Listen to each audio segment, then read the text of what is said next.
Mulher, Virtude e Fé. Um oferecimento Cargolift.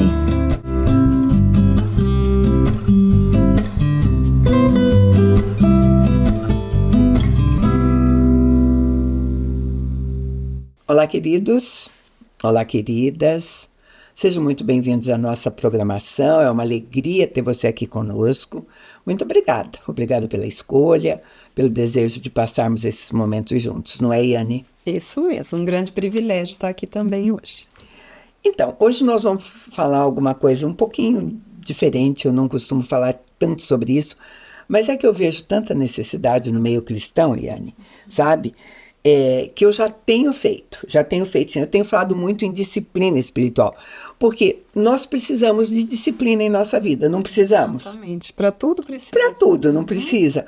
Sabe, eu acho no rumo na nossa casa, na nossa vida e tudo mais, e na parte espiritual, né? E o que seriam disciplinas espirituais? Né? Então a gente tem muitas disciplinas espirituais, são oração, jejum, né? Estudo da palavra, tudo isso é disciplina espiritual. Exatamente. E a nossa pergunta é, como é que se lida com isso? Ou parece tão simples, né? Exatamente. E como é necessário, né, a gente exercitar isso, né, na nossa vida. Eu sei que cada um tem o seu jeito, tem o seu método, mas a gente está aqui nessa conversa realmente para ajudar você. E principalmente hoje que eu quero falar da disciplina do estudo bíblico. Porque a Bíblia, quando nós nos tornamos cristãos, ela passa a ser o nosso manual de vida. E tem alguns que ainda pensam que a Bíblia é um livro de resposta. Abriu e... Exatamente. vai encontrar uma resposta. Exatamente. Não é? Exatamente. Ou pensa que, enfim, outras coisas, né? Então a gente vai falar um pouquinho sobre a importância. Ninguém vai te dar um método mágico e nem alguma coisa, mas a gente vai falar um pouquinho, pelo menos tentar, como é que a gente pode estudar a palavra. E eu usei a palavra estudar. Amém. Porque basta ler. Nossa, exatamente. E é diferente, né? A leitura bíblica do estudo da palavra.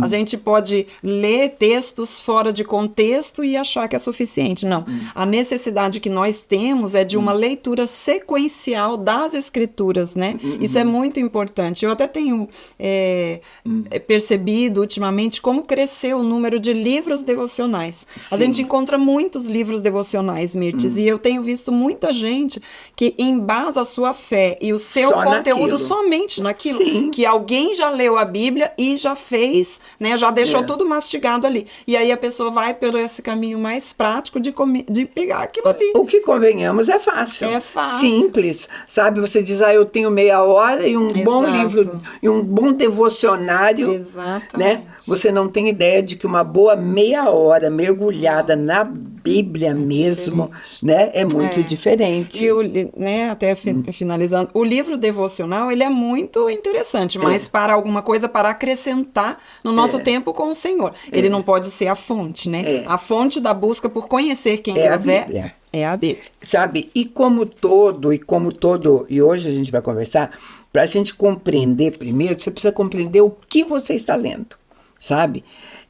Que livro é esse? O primeiro tópico que você tem que entender é que não é um livro, são muitos livros. Exato. Não é verdade, Exatamente. Né?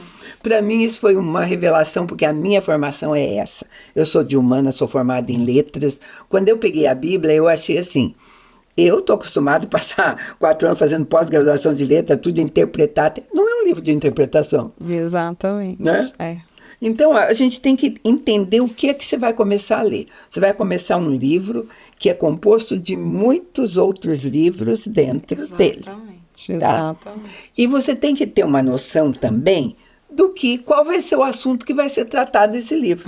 Dá para você pegar sem saber disso? Pois é, isso ajuda muito na compreensão, né? A gente, dentro de uma leitura bíblica e de um entendimento de uma forma panorâmica de Gênesis a Apocalipse, né?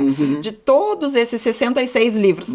E à medida disso, a gente com esse olhar panorâmico, depois a gente vai focando livro pós livro, né? E depois aí personagem pós personagem. A gente vai conseguindo um entendimento mais profundo sobre a Bíblia. Sabe por quê? Porque eles vão mostrar uma unidade são 66 livros escritos em épocas diferentes, para povos diferentes, né? De cultura diferente, em momentos diferentes, e tem que ter uma coerência. O objetivo tem que ser o mesmo, de Gênesis a Apocalipse. É sensacional, Né? porque são mais de 40 escritores, escrito num período de 1.500 anos. Pois é. Né, de pessoas diferentes, 3 idiomas diferentes, onde absolutamente nada se contradiz. Pois a Bíblia é totalmente, né, totalmente perfeita, ela é completa, não precisa de atualização. Aí, o que todos esses vão falar? Porque, fora que a gente pode, claro, também dar uma olhada do que compõe esses. São narrativas, tem poesia, tem narrativa, tem prosa, são livros históricos, mas eles têm uma base. Eles vão contar, como a gente diz, de Gênesis a Apocalipse, eles vão falar sobre a criação, vão falar sobre a queda, sobre a redenção e como é que vão terminar as coisas, e a consumação, né? Então,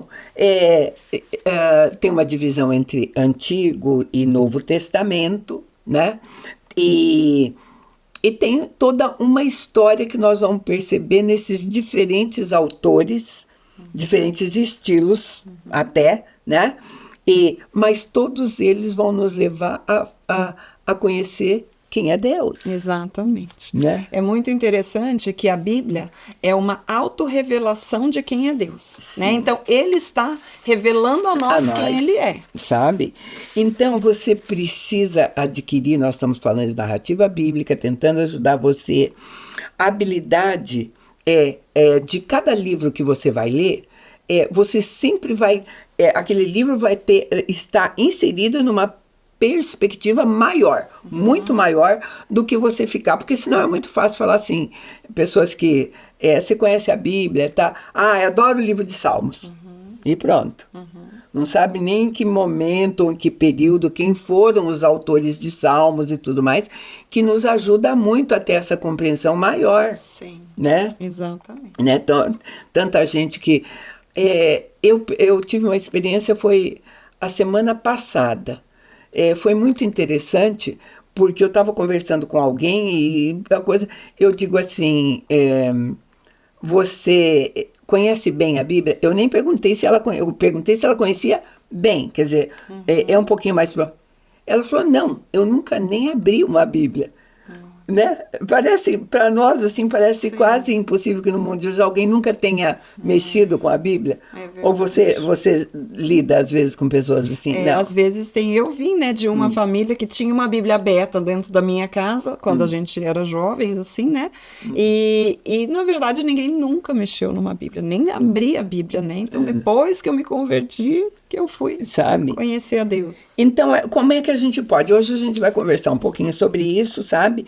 Como é que a gente pode, a partir de alguma coisa, a gente não está dando metodologias para você, mas qualquer texto que você queira. Eu encontrei dificuldade, sim, pelo mesmo motivo.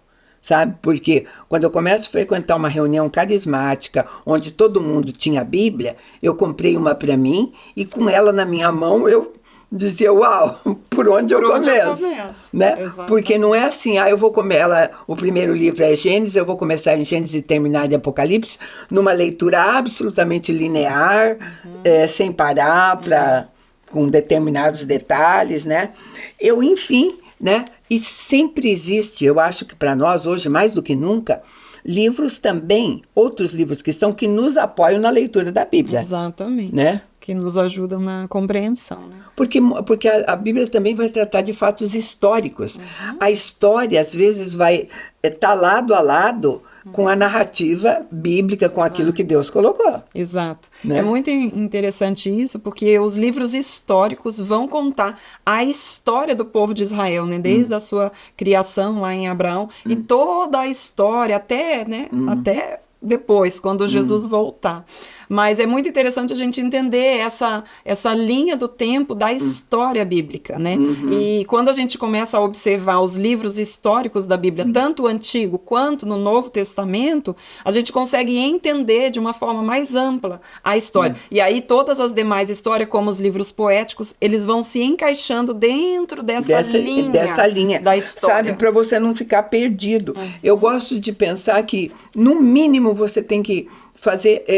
essa também é uma metodologia. Não posso negar que o que eu vou falar é uma metodologia. É fazer perguntas ao texto. Tá? É uma metodologia muito boa para alguns, não sei como é que funciona para os outros. Mas são perguntas básicas, tá? Quem é o autor deste livro, tá? Quem é o destinatário? É muito interessante que você saiba para quem ele estava falando, porque às vezes ele está falando, tem um livro, para uma civilização de 4.000 anos atrás, que não conhecia determinadas palavras, mas que vai servir para mim hoje. Sim. Né? Esta é a beleza da Bíblia, de encontrar os princípios que existem por trás daquela história, num ambiente diferente do nosso, de uma língua diferente da nossa, mas que os princípios são ativos na nossa vida nos dias de hoje também. Aí a gente também vai indo assim, qual é a data, quem era o destinatário, se você for bem interessada em estudo mesmo, como a gente, como a Yane, como eu também gosto, às vezes, por exemplo, eu tenho 2 livros, né? 2 livros em casa, que não, fora a Bíblia, 2 livros desta grossura, imensos, que me ajudam a entender o capítulo 1 e 2 da Bíblia.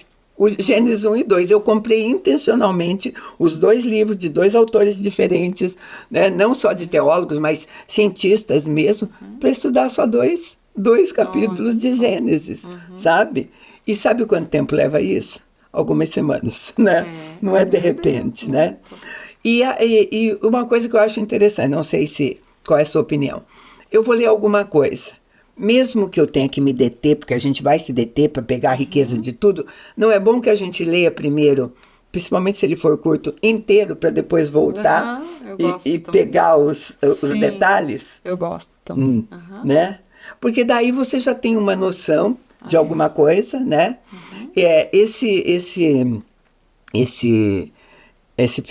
Essas férias minhas, né, início desse ano, eu também me propus, eu sempre levo livros, né? A Bíblia está sempre assim, porque não é porque você leu 1 ou 2 vezes que você sabe tudo da Bíblia. Sim. Né? Você tem ideia de quantas vezes você já leu a Bíblia? Eu também não tenho, não. E também não faço conta. Né? Eu vou lendo, até que Jesus venha, eu vou continuar lendo. Sabe, você vai aprender. Eu resolvi assim, voltar, eu falei, eu vou ler os 4 evangelhos de novo. Quando eu digo de novo, não é pela segunda, terceira, agora. Nem sei quantas vezes, mas com outro olhar, tá? Com muito mais pesquisa, eu até levei um monte de livros de apoio, tá? Porque é muito interessante. Nós temos 4 evangelhos. Nós temos Marcos, Mateus, Lucas e João. Né? A gente chama que 3 evangelhos são sinóticos, eles vão contar as mesmas histórias, mas com um detalhezinho diferente. Né? Exatamente. Você vai pegar um detalhe que Marcos falou, que Lucas omitiu e que Mateus acrescentou, e depois o evangelho de João, que já é mais diferente. E eu até vou chamar o intervalo agora, porque depois eu quero entrar direto nisso para você poder perceber a sutileza e a importância da gente ter essa disciplina para estudar a Bíblia. A gente volta já.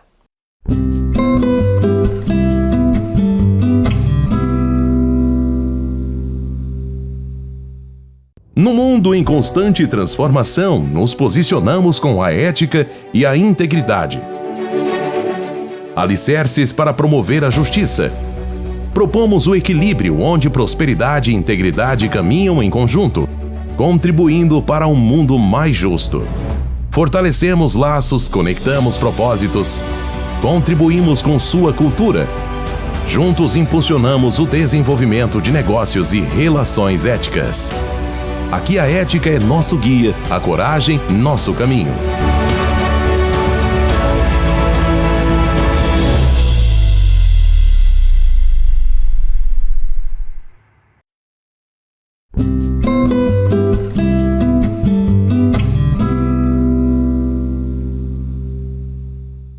Estamos de volta. Nós estamos falando sobre disciplinas espirituais do estudo da palavra. Uma maneira diferente, talvez, de você olhar a Bíblia que você tem aí em casa, despertar o interesse de você mergulhar nesse livro maravilhoso, fazer descobertas maravilhosas. Sensacional. Né? E aplicá-las, principalmente, né? E, sabe, Anne, se diz que houve uma reforma na igreja que era justamente para dar acesso a essa leitura. A reforma foi feita para que o povo tivesse acesso à palavra. E muita gente diz que hoje precisa haver uma outra reforma para que o povo pratique a palavra que ele recebeu. É verdade. Né? É verdade. Né? É bem interessante isso, né? Mas como nós podemos, né, mergulhar naqueles textos, né, situá-los, principalmente, eu disse assim, fazendo perguntas. Você usa isso de fazer essas perguntas? Porque a gente está falando da liberdade que a pessoa Sim. tem de estudar da melhor maneira como ele acha, né? Sim, eu gosto muito, Mirtes, de entender a Bíblia assim como um todo, como toda a história. Sou apaixonada pelo Antigo Testamento, porque era a parte da Bíblia que eu não entendia no começo, né, da minha caminhada E que com o todo Senhor. mundo acha difícil. Então, assim, teve um despertar do Senhor mesmo no meu coração em relação a isso. E a partir do momento que eu consegui entender, né, de certa forma, o Antigo Testamento todo, depois eu fui fazendo as perguntas livro após livro, conhecendo cada um livro individualmente e colocando todos eles dentro dessa linha. Nossa, e fez assim eu fiquei tão feliz de poder compreender um pouco mais, assim, né? Porque o conhecimento de Deus, a partir da revelação da sua palavra, ele é progressivo. Então, a gente nunca vai estar, né? Pronto, agora já sei o suficiente. Então, isso é progressivo. Então, todos os dias, né? Todos os anos. E é a mesma Bíblia que nós vamos ler até que Jesus vem. E sabe, e de repente, aquele dia, de maneira tão especial, e eu sempre digo, sempre convidando o Espírito Santo para te ajudar, né? Você diz, meu Deus, eu li esse texto aqui umas 15 vezes, e de repente ele te traz uma revelação absolutamente nova, né, que você vai só entendi agora. Isso é normal, não é? Não pense que isso né, é uma coisa que não é normal, né? Então, você pode fazer isso e, queridas, eu vou te contar. Normalmente, nosso dia tem 24 horas, a gente tem que reservar hora para dormir, hora para comer, hora para... Enfim, tá? Mas nós temos que reservar uma hora para ter um tempo com Deus. E nessa hora, esse tempo com Deus, no nosso devocional, nós temos que inserir essa disciplina bíblica. Como é que você vai fazer outras coisas? Até orar, que é uma disciplina bíblica. Dá para você orar, fazer uma boa oração sem conhecer a palavra? Pois não dá. Porque até a oração, ela tem que ser baseada na palavra. Você vai orar o quê? O que você quer, né? Então, a importância disso, sabe? E daí, como é que você divide essas coisas?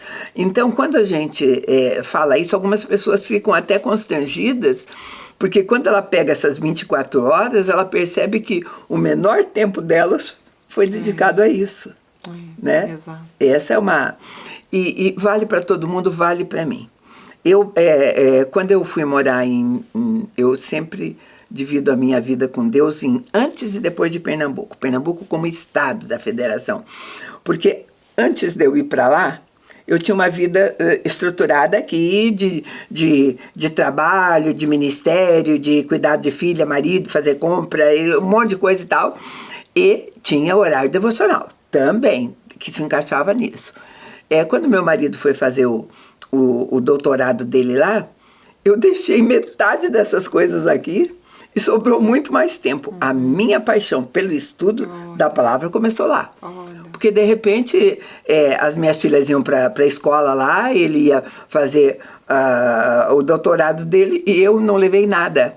Deixei meu trabalho aqui, minhas ovelhas aqui, ministério aqui. Então, me sobrou um tempo enorme, sabe? E quando você perceber, quando você separar meia hora, no outro dia você vai querer meia hora mais 5 minutos. Não vai ser assim? É verdade. Né?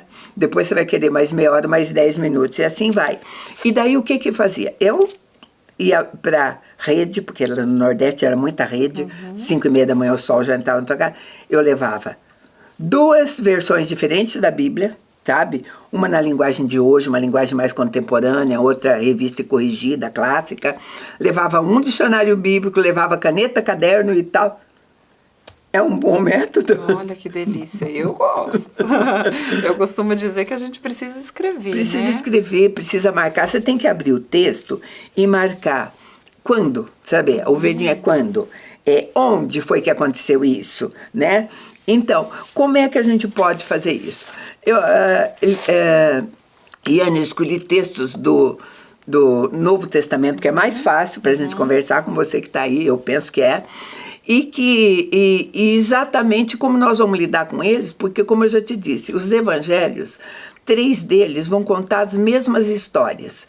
E o que a gente vai aprender? Então você vai dizer assim, eu li essa história aqui em Lucas, não preciso ler em Mateus. Será que é assim? Não. Elas se complementam, né? Elas se complementam, elas vão acrescentar, a gente precisa ver. Então eu peguei um texto que está escrito em Lucas, que diz assim, Lucas 7, começando no 36 e vai até o 39. Convidou um dos fariseus para que fosse jantar com ele. Jesus, entrando na casa do fariseu, tomou seu lugar à mesa. E eis que uma mulher da cidade, pecadora, sabendo que ele estava à casa do fariseu, levou um vaso de alabastro com unguento. E estando por trás dos seus pés, chorando, regava-o com suas lágrimas, enxugava com seus próprios cabelos, beijava-lhe os pés e ungia com unguento. Ao ver isso, o fariseu que convidara Jesus disse consigo mesmo, se este fora profeta, ele bem saberia quem é e qual é a mulher que lhe tocou, porque ela é pecadora. Então esse texto está contido em Lucas, fala de uma mulher ungindo aos pés de Jesus. Nós vamos ver Mateus, Marcos e João, todos os 4 vão falar, né? Mateus. Aí eu vou ler para você e você vai ver, nós vamos conversar um pouquinho, e vou mostrar que diferenças a gente pode perceber nisso, tá? João 12, por exemplo, vai dizer assim, 6 dias antes da Páscoa foi Jesus para Betânia, onde estava Lázaro, a quem ele ressuscitara dentre os mortos, deram-lhe ali, pois, uma ceia. Marta servia, sendo Lázaro um dos que estava com ele à mesa. Então Maria, tomando uma libra de bálsamo de nardo puro, muito precioso, ungiu os pés do Senhor, enxugou com seus cabelos, encheu toda a casa com perfume de bálsamo. Mas Judas Iscariotes, um dos discípulos que estava para traí-lo, disse, por que não se vendeu estes perfumes por 300 denários e não se deu aos pobres? Isso disse ele, não porque tivesse cuidado com os pobres, mas porque era ladrão e, tendo a bolsa, tirava o que nela se lançava. Jesus, entretanto, disse, deixai-a, que ela guarde isso para o dia que me embalsamarem, porque os pobres vocês sempre vão ter com vocês, e a mim nem sempre tereis. Bom, eu li João e Lucas. Marcos também começa, só vou dizer, Marcos começa, estando Jesus em Betânia, na casa de Simão o leproso, veio uma mulher trazendo um vaso de alabastro, de nardo puro, quebrou e derramou o bálsamo sobre a cabeça de Jesus. Então, nas 3 primeiras narrativas, nós vemos uma mulher ungindo os pés de Jesus. O que a gente pode perceber primeiro de diferente quando a gente começa a perguntar para esse texto alguma coisa, Iane? Então, enquanto você lia, né, eu percebi, um era o bálsamo, o outro era o nardo, né? Então, nós já temos algumas diferenças. O que a gente deduz? Não é a mesma cena. História. Exatamente. Né? Exatamente. São situações, e é interessante, por isso que é interessante a gente conhecer o contexto, né? Então, à medida que a gente vai lendo, isso é uma coisa assim, que é à medida que a gente vai lendo, por isso que a gente não pode, eu li, não entendi, eu vou parar. Não, continua, né? À medida que a gente vai lendo. Então, a gente vê que dentro daquele contexto, era algo natural deles fazerem essa, né? Tanto lavar os pés, como ungir os pés. Exatamente. Então, já era, por isso que a gente vê aí essa história, né? 2 histórias semelhantes, mas que não são a mesma história. Outra coisa que a gente vai perceber, era o mesmo lugar? Porque eu disse assim, marque sempre o lugar. O que esses textos falam? Um diz assim, 6 dias antes da Páscoa, Jesus foi para Betânia, né? Então já tem um lugar ali, tá? No primeiro texto de Lucas que eu li, qual é o lugar que Lucas diz? Na casa de Simão, né? Na casa de um fariseu. Já não existe uma marca, tipo assim, de lugar que eu digo assim, será que é o mesmo lugar? Bom, se eu não tenho, mas vamos ver. Aí diz assim, o texto de João diz assim, ali estava Marta, Maria, estava Lázaro sentado à mesa, mas não era a casa de Lázaro, era a casa de alguém. Na primeira de Lucas também era a casa de alguém, de um fariseu, tá? Nós vamos ler, eu disse para vocês que, deixa eu ver qual que eu li aqui, o outro diz assim, estando na casa de Simão, o leproso. Então a gente vai pensar, são 3 mulheres? Dá para pensar que são 3 mulheres? Ou não? Eu acho que são 2 mulheres. São 2 mulheres. A Iane disse uma coisa, eles vão acrescentar detalhes, tá?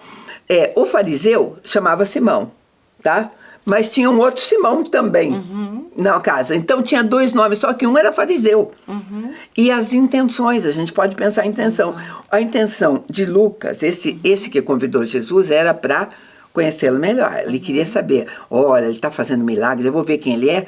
Tanto é que na hora que a mulher ungiu, ele disse assim, se ele fosse mesmo tudo isso que eu penso que ele é, ele saberia que ela era uma pecadora. Sim. Então nós também temos 2 tipos de mulheres. Qual é a diferença dessas 2 mulheres? Eu vejo que uma, né, na primeira leitura de Lucas, né, essa mulher que dizia, ela era pecadora, né? Então, talvez, né, os estudos dizem que talvez ela fosse uma prostituta da época, né? A gente não sabe. Mas era pecadora, porque todo mundo conhecia, está escrito. Exatamente.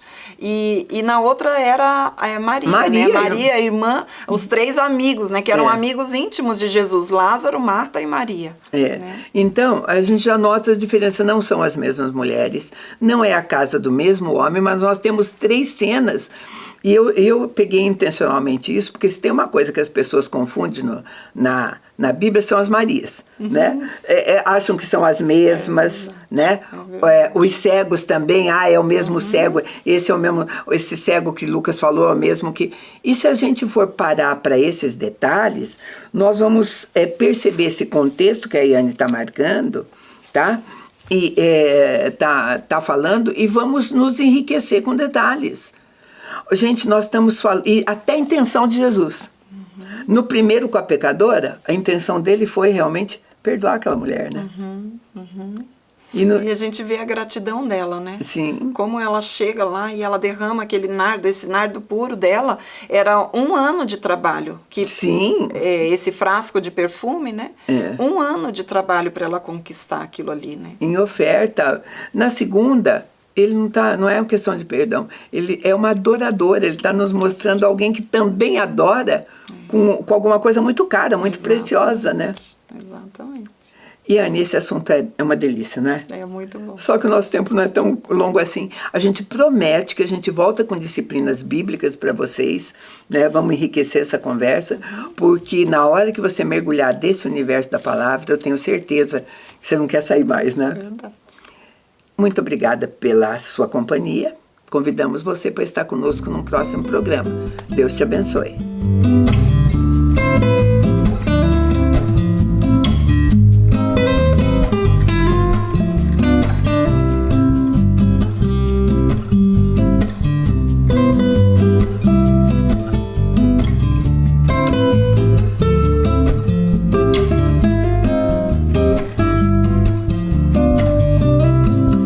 Mulher, Virtude e Fé. Um oferecimento Cargolift.